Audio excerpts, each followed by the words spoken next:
మంచి డెసిషన్ తీసుకుంటావు. ప్రార్థనలో కూర్చున్నప్పుడు, వాక్యం వింటున్నప్పుడు, నేను ఇలా ఉండాలి ప్రభా, నిన్నే వెంబడిస్తాను ప్రభా, ఇంకా సినిమాలకు వెళ్ళను ప్రభా, అబద్ధాలు మాట్లాడను ప్రభా, చెడు చూపులు చూడను ప్రభా, చెడు మాటలు మాట్లాడను ప్రభా, సోమరిగా ఉండను ప్రభా, నీ పని చేస్తాను ప్రభా. ఎన్ని తీసుకుంటావు? ఆ గుమ్మం దాటంగానే అక్కడే వదిలేసి వెళ్ళిపోతావు. అదే టర్నింగ్ బ్యాక్. తిరిగేస్తున్నావు వెనకాల. డబ్బు ఆశ చూపిస్తే వెనక తిరిగిపోతావు.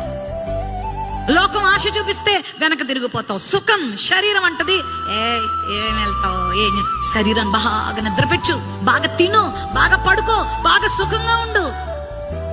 ఏంటి నీ వెంబడించే జీవితం? భక్తులు ప్రాణాలు తీస్తున్నా కూడా వాళ్ళ నిర్ణయంలో మార్పు రాలేదు. ఎంతమంది గురించి చెప్పమంటారు ఇలాంటివి? వెంబడిస్తున్నావా ప్రభుని? నేనే మార్గం, నేనే సత్యం, నేనే జీవం అన్నాడు. నన్ను వెంబడించువాడు చీకటిలో నడవక ఎక్కడికి వస్తాడు? వెలుగులోనికి వస్తాడు. యేసుని వెంబడించే వాళ్ళు అడుగు వెంబడి అడుగు, అడుగు వెంబడి అడుగు ఎక్కడికి వెళ్ళిపోతారంటే నిత్య జీవంలోకి వెళ్ళిపోతారు.